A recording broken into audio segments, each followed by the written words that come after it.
Hey guys, it's Red Nomster, and today I am here with the well-anticipated tutorial of my Pocket Item Nexus storage design. Now, of course, before we get on with the actual tutorial itself, I want to say a big thank you to the previous video's commentaries. You guys are amazing. There was so much positive feedback for the last video, so many likes and things like that. It's really heartwarming that you guys appreciate the videos and content I put out. I want to say a big thank you for that, first of all. But nonetheless, there were so many comments, even on Twitter and stuff like that, saying, oh, I'm really looking forward to the tutorial and stuff like that. I want to build up my survival world. That's something I aim for, of course, so I really appreciate those type of comments. But then there were so many replies to those comments saying things like, oh, why do you need a tutorial? It's only 1x1x3. What are you, stupid? You can see the whole thing from here. And then like 99% of the comments from people who, in quote, claim to build the device said it didn't work, or like 1.9 wasn't compatible with it, or something like that. The minecarts didn't stack, or like the items weren't sucking out like they should be, or something like that. Of course, you built the system incorrectly. Now, the only piece of philosophy for those types of people that I can offer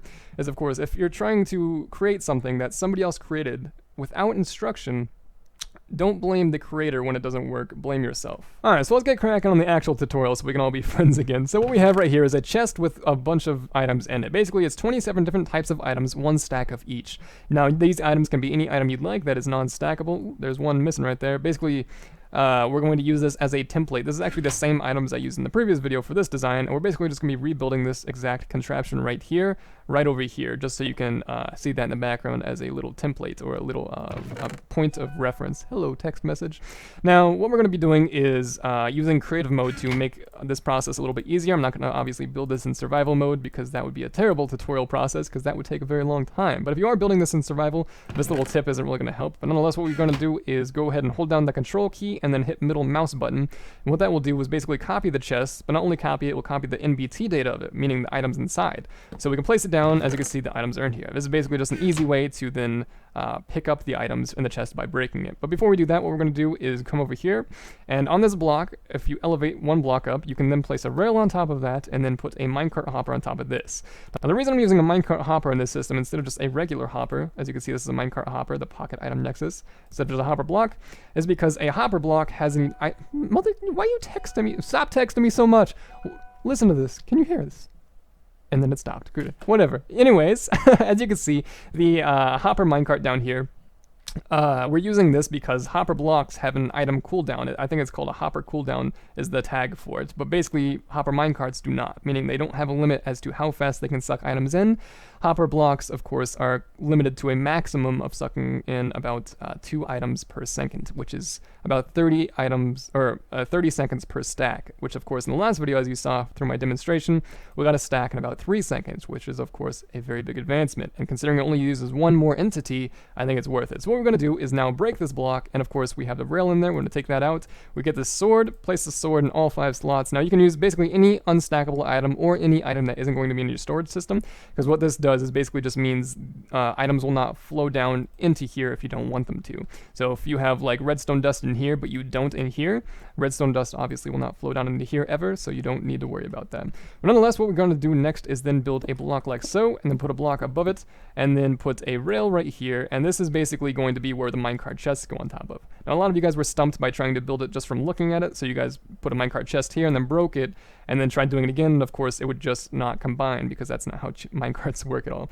Now, first of all, I want to display that the hopper cooldown difference between the two is that if I put an entire stack of blocks inside of this and then put one stack to call that item, it would suck in extremely quickly. That is because there is a 1 in 1 chance that the block above this, because there's only one minecart that it can suck from, will have this item. That's the exact same reason why I have all these items separated. Instead of doing one chest dedicated to redstone lamps, meaning 27 stacks in one chest, and then the next chest dedicated to tripwires, and then the next to buttons, and so on and so forth, is because that means there would be a 1 in 27 chance of this minecart hopper finding, say, a redstone dust, because there's only one chest out of the 27 that actually has redstone dust in it, which means it would suck out items basically slower than an actual hopper block, because the hopper block only sucks out items about, 1 stack per 30 seconds. But basically separating the stacks, 1 stack per 27 chests, means that if I put in, let's say there's a button in here, right? Let's put in a button. Of course, as you can see, it sucks in extremely quickly. The exact same speed as the previous design over there, because the exact same ratio is going on. This is 1 to 1, and so is this, despite the fact that there's 27 chests. But that's about as much time as I'm going to spend on explaining that concept. The rest of this is just going to be the tutorial, of course. I don't want to spend any more time on that because, of course, you can ask questions in the comments if you do have any questions, of course, because I dwell in my comment section, as many of you know, and I will obviously answer your questions if they haven't been answered in the video. So if we go ahead and get a button again, because I threw my button inside of there, we want to build this little shape right here with this little powered rail. I know it's a powered rail, it's not a detector rail. I do my flubby words sometimes. A lot of you guys caught me on that, but nonetheless, it's a powered rail, and then we put the minecart chest. Now inside of this minecart chest, we'll basically hit a button, and as you can see, they snap to that rail down there, and that is how they intersect with each other. Then if we break this block, I'm having a stroke. When you break that block, the minecart chest will then fall on top of here, and they look kind of funky. Sometimes they'll just look like they're not working and that they don't look like they're gonna combine. Basically, if you save and quit the title and then of course go back into the game, it's just a graphical issue. It of course is perfectly fine. This is more than one chest. As you can see, I click, and the third time now they're gone because there was 3 minecart chests in there. So if we come over here, we can now get the items from right here. Actually, let's go ahead and rebuild this little thing because I broke it. Alright, it's beautiful. It's back to normal. Okay, so if we come over here, we can then get rid of our spare blocks and then basically copy this chest by control middle mouse button and then right click, and of course the chest is then copied. Then we break it, and now we have all the items from that chest in our inventory. So if we come over here, place the minecart hopper, and then dump in every single item that's in here except for the 2 items we originally had, which was the chest with the copied NBT data and the minecart hopper, these 2 right here. We can then basically see that the entire chest is full. We hit the button, it goes down there, and now we repeat that process 27 times. But we're not going to do that in this tutorial because it is basically irrelevant. There is no point in doing it because I would just do it 27 more times and then put a block on top of it. You guys wouldn't even know the difference. Basically, it would end up looking exactly like that and acting exactly like that because ratios, and I'm going to explain ratios to you, explaining why this actually works. Basically, this minecart right here with the items inside of it is the beautiful system itself. If we put another minecart chest right here filled with completely different items, but of course stacks, and then throw it into the system, there is basically a 1 in 2 chance we will find a pressure plate if we put a pressure plate into here, meaning the items will come out exactly half the speed because it has half the probability of finding it, which is still very, very quickly. You know, it's still 1 stack every 6 seconds. But the more chests you add, say if we add 6 chests with completely different items, that means there is a 1 in 6 chance you will find a pressure plate.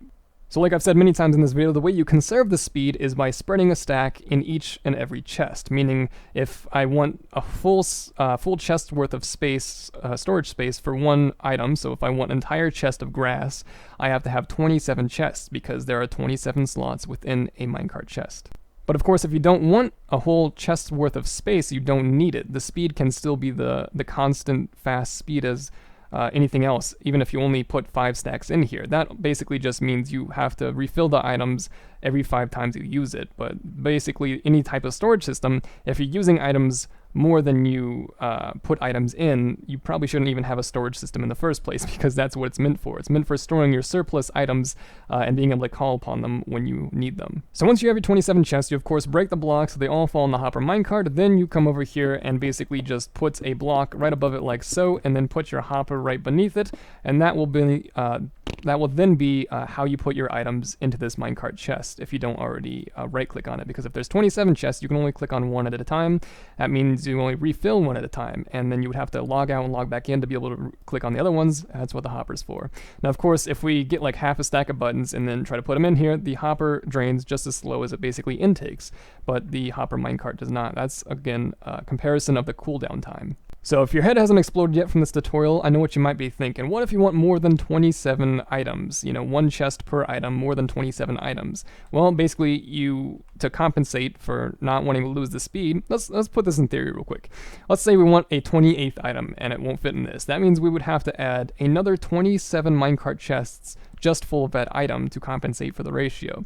So instead of doing that, we can just put another system right next to it, because you can build right next to this system. And you would do the exact same thing I did here, but 1 block over, and then put 27 more chests, and of course that is still compact. It's actually just 1 by 2 by 3 instead of 1 by 1 by 3, which is increasing the volume, of course, by like 3 blocks, which is not a whole lot in comparison to like Ethos Nexus or something like that. Now, like I said, there's only one chest here, but there's 27 in this one over here, our first basic, demonstration one from the previous video. So I can use this one to show you how the ratios actually work. If I come over here, we take out the golden pressure plates, meaning that there's 27 chests that have the golden pressure plate, but now there's only one chest that has sandstone, right? So if we want to suck out, let me just get a whole stack right here, boom. If we want to suck out sandstone, it will come out extremely slowly because it has to search which chest that is in. As you can see, is real slow. It's slow as heck. Sometimes it goes up quick, sometimes it doesn't. Nonetheless, if we just take that out and then we put in something like a stone pressure plate, which is in there, it of course goes extremely quickly because it finds it every single time. Boom! Ethos Nexus in one block. But if you can't follow this tutorial very well, or if something is just way over your head, of course, leave a comment in the comment section below. I'm sure somebody there understands it better than you, maybe, and then they can help you. If not, I can help you. If a lot of people are having the same issue, I can surely get on that right away. But that's basically the best I can explain it. That's exactly how you build it. That's exactly how I built it. And if you're having any problems, let me know. But if you enjoyed this video, of course, leave a like, and of course, subscribe if you're new here. It helps out a lot, and I'll see you in the next video.